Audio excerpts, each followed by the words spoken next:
You're listening to the History and Philosophy of the Language Sciences podcast, online at hifilangsi.net. There you can find links and references to all the literature we discuss. In this episode, we turn our attention to the notion of linguistic relativity, often referred to under the name of the Sapir-Whorf hypothesis. Described briefly, this is the idea that the language we speak influences the way we think and how we see the world.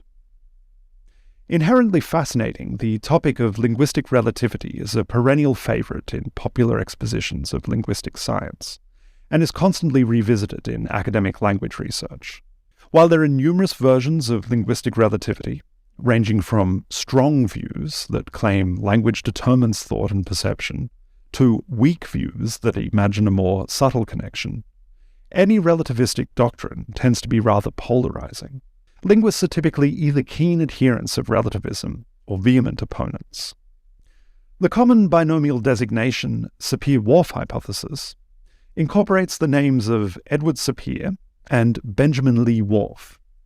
Edward Sapir was one of the most prominent pupils of Franz Boas and contributed perhaps more than anyone else to the further development of the linguistic side of Boasian anthropology. While not always in agreement with Boas's methods and conclusions, Sapir continued and expanded, with innovations of his own, the research into the indigenous languages of the Americas that had been put on a modern scientific footing by Boas. Through his teaching at the University of Chicago from 1925 to 1931, and Yale University from 1931 until shortly before his death in 1939, Sapir supervised a number of students who would carry the Boasian torch into the next generation. Whorf was one of Sapir's graduate students at Yale. Whorf already had an interest in the possible links between language, thought, and perception before he came to work with Sapir. Indeed, it was largely these interests that drove him to pursue the study of linguistics. Whorf sought a more solid foundation for his amateur explorations of language. But in a sense, Whorf remained forever an amateur. Although he presented his work at academic conferences, published in academic journals, held research grants, and even taught for a time at Yale, Whorf resisted calls from his colleagues to become a full-time academic. Instead, he continued in his career as a technical inspector for a fire insurance company, on the grounds that this position allowed him to maintain the lifestyle to which he was accustomed, and afforded him greater freedom in following his intellectual interests. Whorf's semi-outsider status perhaps aided in his becoming a figurehead of linguistic relativity. The most widely read presentations of his relativistic ideas were in articles he wrote for a general audience. Although questions of linguistic relativity are today indelibly linked with Sapir and Whorf through the label Sapir-Whorf hypothesis, we must note that neither Sapir nor Whorf ever actually formulated anything that could be described as a hypothesis, in the sense of a definite proposition that can be tested empirically. Moreover, Sapir and Whorf's views were not identical, or even internally consistent. The first attestation of the term Sapir-Whorf hypothesis in print would seem to be in the 1954 paper with the title The Sapir-Whorf Hypothesis by Harry Hoyer, who had been a student of Sapir's at Chicago. Hoyer's paper had been written for an interdisciplinary conference he convened the previous year to consider, quote, the problem of meaning and the relationship of language to other aspects of culture. Most contributions to the conference revolved around Whorf's pronouncements on this problem, interpreted in various ways. The term Sapir-Whorf hypothesis therefore entered usage over a decade after the death of both of its namesakes, amid confusion over exactly what this hypothesis consisted in, and in controversial discussion of its validity and implications. For his part, Hoyer located the first statement of this putative Sapir-Whorf hypothesis in an article by Sapir with the title, The Status of Linguistics as a Science. Much as in the case of William Jones's Philology passage, which we encountered back in the very first episode, it's become standard practice in discussions of linguistic relativity to reproduce this quotation from Sapir. Let us maintain this tradition.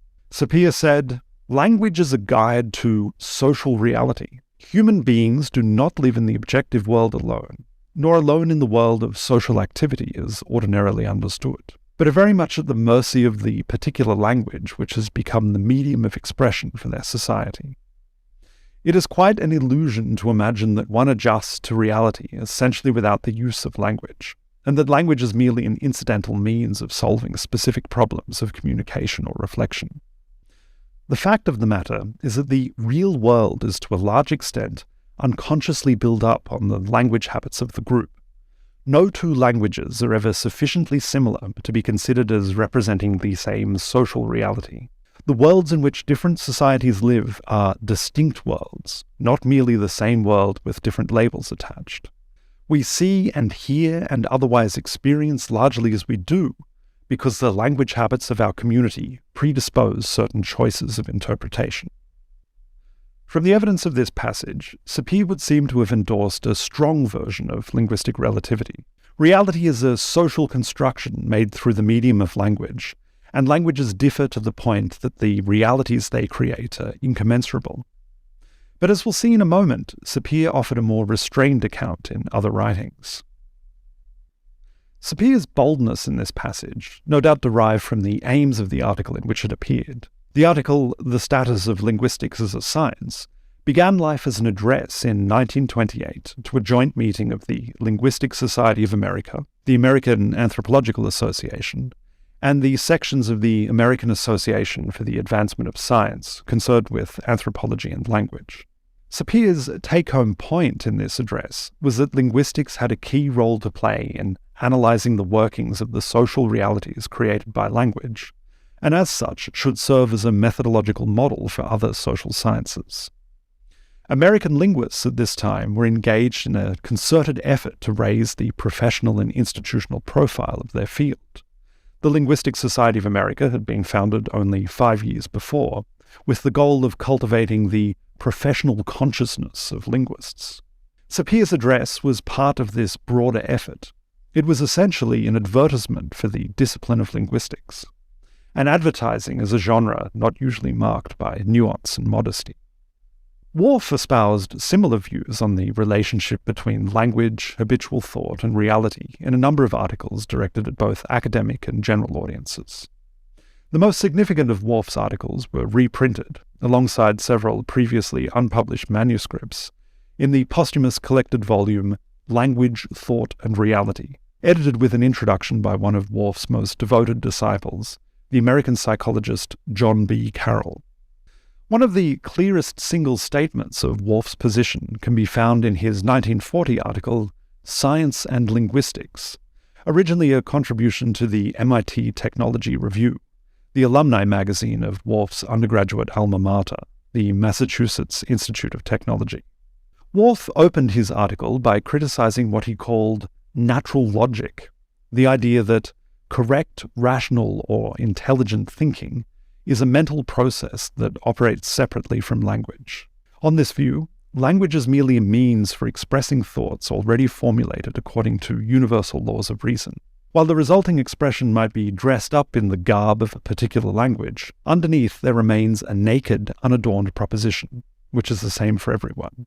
Contrary to this view, Whorf insisted that every language is inextricably involved in the formulation of thoughts, and as such, every language brings with it its own metaphysics. Whorf wrote, "The categories and types that we isolate from the world of phenomena we do not find there because they stare every observer in the face. On the contrary, the world is presented in a kaleidoscopic flux of impressions, which has to be organized by our minds. And this means largely by the linguistic systems in our minds.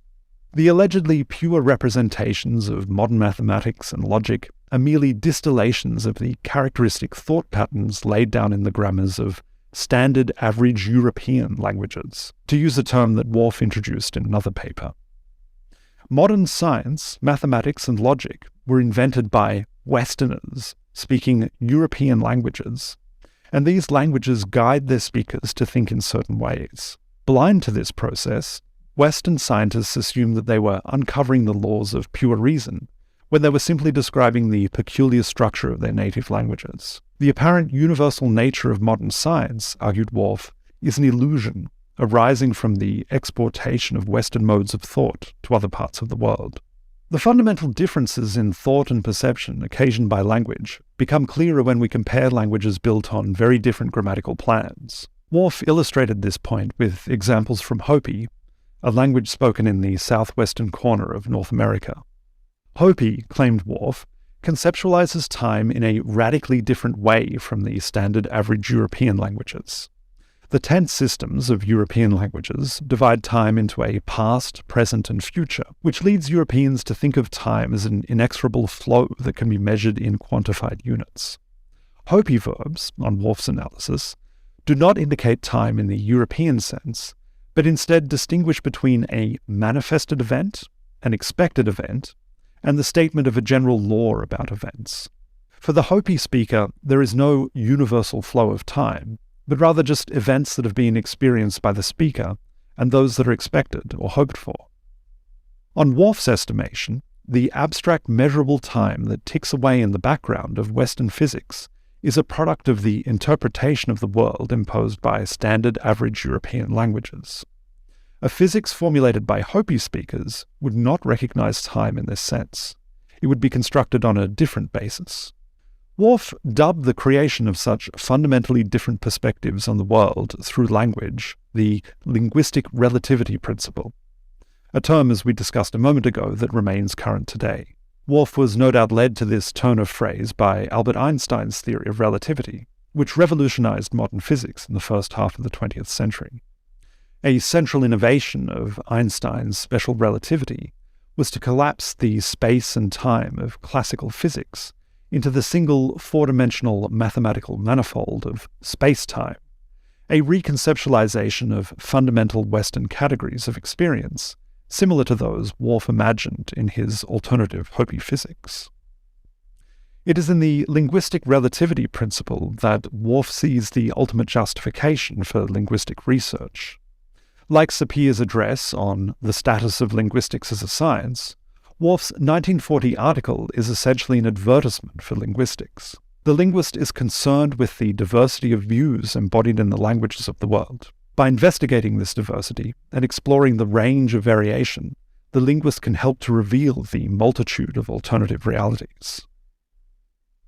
Sapir and Whorf's respective pronouncements on linguistic relativity were therefore embedded in arguments for the utility of Boasian-style linguistics, which concentrated on the description of exotic languages.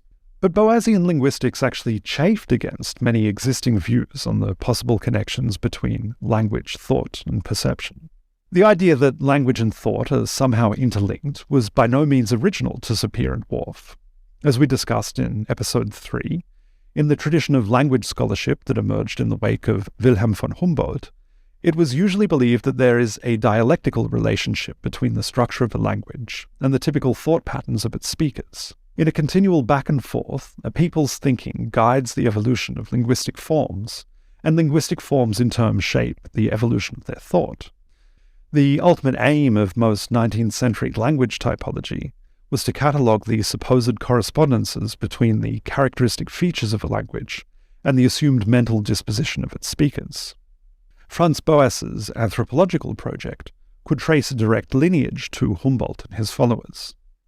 Boas was a strong advocate of the historical particularism that characterized many leading interpretations of Humboldt in Germany. Boas held that each language and culture was unique and had to be understood on its own terms. Sapir inherited these views from Boas, but he also had independent links to the German philological tradition. Sapir's undergraduate major was in German, and his master's thesis was on the 1772 Treatise on the Origin of Language of Johann Gottfried von Herder, which is widely considered a waypoint on the road to the linguistic ideas later developed by Humboldt and his successors. In recounting the background to the Sapir-Whorf hypothesis, it has become customary to highlight this Humboldtian heritage.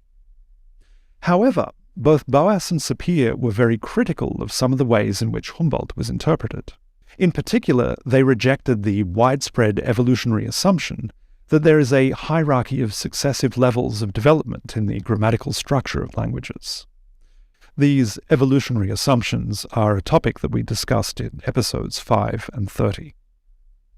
In his introduction to the 1911 first volume of the Handbook of American Indian Languages, Boas acknowledged the possibility of links between language and habitual patterns of thought, although he denied that these links are in any way an index of the mental abilities of speakers. Boas repeated several well-worn examples of alleged deficits in American languages, such as the claim that American languages lack abstract terms, or that they have no facility for expressing higher numerical quantities. These limitations do exist, wrote Boas, but not because the structure of these languages constrains the thinking of their speakers, or because the speakers are mentally incapable of grasping such concepts. Rather, these peoples simply have no need to talk in abstract terms or count to higher numbers, and so have never had occasion to produce such forms in their languages.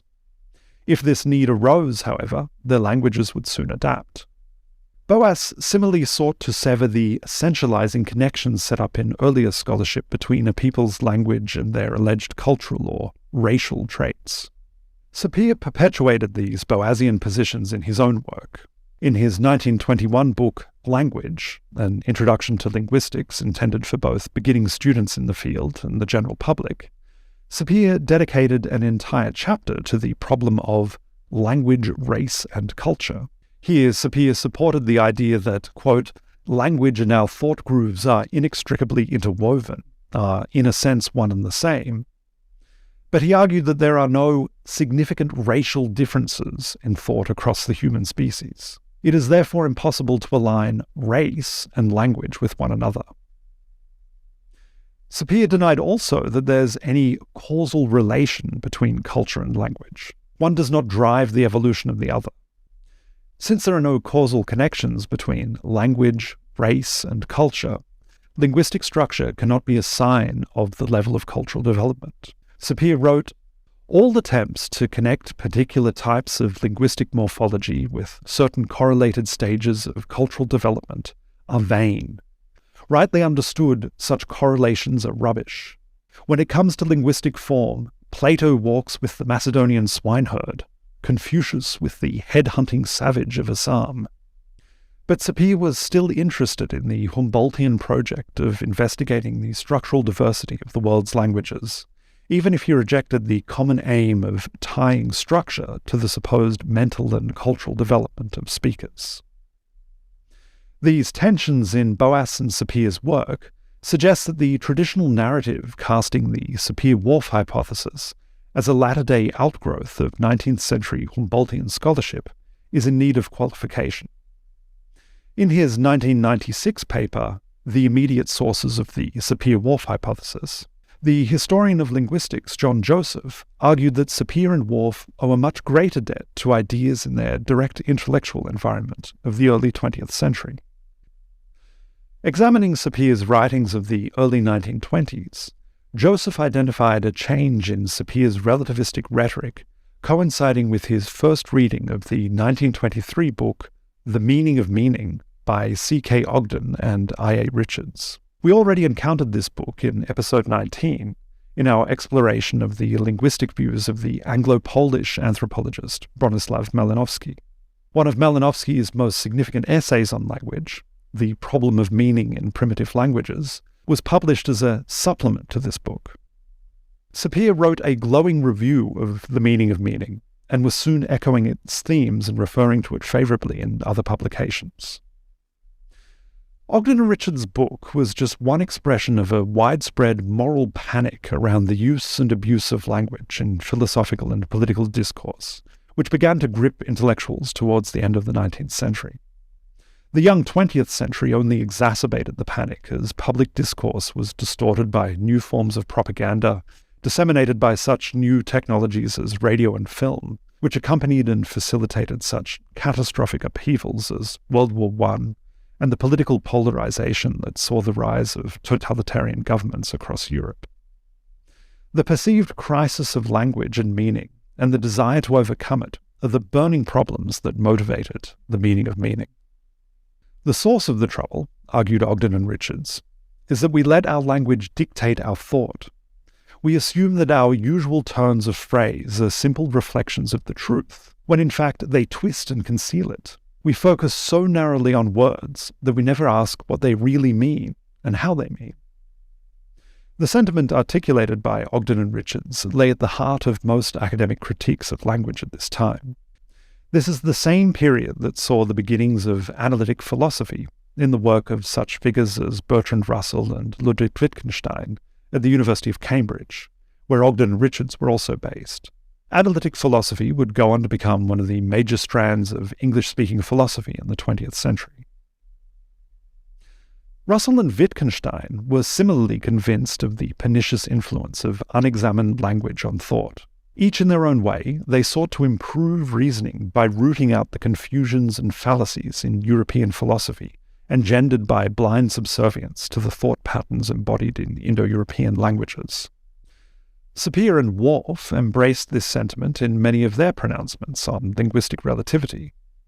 In his 1924 article, The Grammarian and His Language, like the later The Status of Linguistics as a Science, an advertisement for disciplinary linguistics, but aimed at a general audience, Sapir repeated, with direct reference to Ogden and Richards, the warning that we must not allow our language to mislead us. Sapir wrote, "To a far greater extent than the philosopher has realized, he is likely to become the dupe of his speech forms, which is equivalent to saying that the mold of his thought, which is typically a linguistic mold, is apt to be projected into his conception of the world. Thus innocent linguistic categories may take on the formidable appearance of cosmic absolutes." Linguistics can save us from this danger, argued Sapir, by allowing us to fathom the range of diversity in conceptions of the world. Sapir continued, "Perhaps the best way to get behind our thought processes and to eliminate from them all the accidents and irrelevancies due to their linguistic garb is to plunge into the study of exotic modes of expression. At any rate, I know of no better way to kill spurious entities." This sounds very similar to Whorf's 1940s statement on the value of linguistics to exploring the possible diversity of expression, which we heard a moment ago. But while Sapir and Whorf presented knowledge of linguistic diversity as a way out of the philosopher's predicament, the early analytic philosophers generally held much less relativistic views. For Russell and the early Wittgenstein, there were not many equally valid descriptions of the world offered by each language, but just one correct description, which all existing languages obscure in different ways. Russell devised new logical notations intended to more accurately reflect what he took to be the true underlying structure of propositions. Ogden and Richards were engaged in the same project in The Meaning of Meaning. In their book, Ogden and Richards outlined a method of definition to unpack and paraphrase the meaning of words. Through this process of definition, they believe that we can achieve clarity about the thoughts or references that our words evoke, and thereby break the spell of language over thought. Such initiatives for language reform were not a purely academic phenomenon. Ogden and Richards' book was enthusiastically received by a broad readership, and was in fact just one title in a burgeoning genre of guides to applied semiotics. Books in this genre typically began by proposing a model of how words and other signs are used to make meaning, and then proceeded to offer techniques for identifying and avoiding the misleading, manipulative, or abusive use of words in propaganda, philosophical debates, and so on. Perhaps the most famous project in this vein, at the vulgarizing end of the spectrum, was the general semantics of Alfred Korzybski. In his 1933 book, Science and Sanity, Korzybski proposed the therapeutic device of diacritic marks that can be applied to texts in order to clarify the meaning of words. An ecumenical guide to applied semiotics of this era, drawing on The Meaning of Meaning and Science and Sanity, among other works, is the 1938 The Tyranny of Words by the American author Stuart Chase. Chase also wrote the Foreword to Language, Thought and Reality, the 1956 collected volume of Whorf's writings. Philosophical critiques of language merged with the other great language engineering effort of this period, the international language movement. Gathering momentum in the 1880s and reaching a peak just before World War II, the international language movement was a gaggle of competing projects that all strove to fashion a single language for international communication. The chief motivation for these projects was to break down the barriers between peoples and promote mutual understanding in this age of nationalism and war. But allied to this goal was the hope that an international language would also be a more suitable medium for rational thought and modern scientific research. In their structure, most international languages proposed in this era followed the examples set by Esperanto, which represented a sort of consciously constructed Creole, with a grammar and vocabulary derived from a mixture of the principal European languages, regularized for both ease of learning and logical consistency. While Russell and Wittgenstein were both critical of the international language movement, among their colleagues there were many philosophers and logicians who not only subscribed to the movement's goals, but actively participated in the construction and further development of language projects. Ogden proposed his own international language, called Basic English, a refined and simplified version of Standard English. Ogden's Basic was essentially an application of the method of definition from the meaning of meaning. The chief contrivance of Basic was its core vocabulary of 850 English words, scientifically selected, as Ogden put it, for their reliability and reference. Small in size and therefore supposedly easy to learn, this core vocabulary offered a restricted repertoire of terms that speakers could use to paraphrase anything they wished to say in a more precise and logically sound form. Sapir, too, was drawn into the international language movement as the head of linguistic research at the International Auxiliary Language Association, an American private research foundation dedicated to the international language problem. Under the auspices of IALA, as it was called, Sapir and his students produced studies comparing the cross-linguistic expression of various grammatical categories, research that was intended to determine the optimal forms for a future international language. Through the course of this work, Sapir never surrendered his relativism to the absolutism of the philosophers. In a 1929 report to IALA, Sapir argued that the aim should not be to find the perfect logical form for the international language. Rather, the international language would be a product of Occidental culture, and as such, should simply strive to exploit the structural features already shared by most European languages. Whorf, who was never directly involved in the international language movement, maintained a similar skepticism regarding the pretensions of the language constructors. In his 1941 article, Languages and Logic, another of his popular expositions of linguistic relativity for the MIT Technology Review, Whorf commented that, in Ogden's Basic English, an eviscerated British English, with its concealed premises, working harder than ever, is to be fobbed off on an unsuspecting world as the substance of pure reason itself. Despite the philosopher's exertions, no single language can capture pure reason and provide an unbiased view of the world, argued Whorf. Only by accumulating the alternative perspectives contained in different languages can we approach the truth. He wrote, "The only correctives to a provisional analysis of reality lie in all those other tongues which by eons of independent evolution have arrived at different but equally logical provisional analyses." We should note that Whorf's resolute commitment to relativity was not exclusively intellectual in character, but was interwoven with his religious convictions. From a young age, Whorf had been deeply involved with theosophy, an esoteric religious movement with universalist aspirations that rests heavily on an appropriation of elements of Hinduism and Buddhism, refracted through the lens of Western mysticism. Several of Whorf's articles on linguistic relativity were specifically written for a theosophical audience, and Whorf frequently implied that his ideas about the influence of language on thought and perception were part and parcel of theosophical teaching.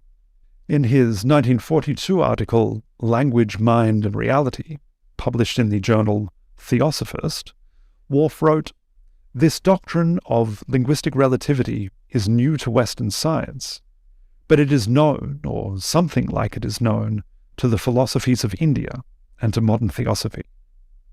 So from the evidence we've just discussed, it would seem that Sapir and Whorf's respective relativistic views were an amalgam of philological tradition, modern philosophy, and mysticism, deployed as a justification for research into linguistic diversity on the Boasian model. Their talk of thought grooves, social reality, and the kaleidoscopic flux of impressions which has to be organized by our minds is captivating and has ensured enduring interest in their work on linguistic relativity. But this rhapsodic praise of linguistic and mental diversity was not necessarily to the taste of all linguists in this period. In the next episode, we meet a somewhat more austere version of linguistics as a science in the work of Leonard Bloomfield.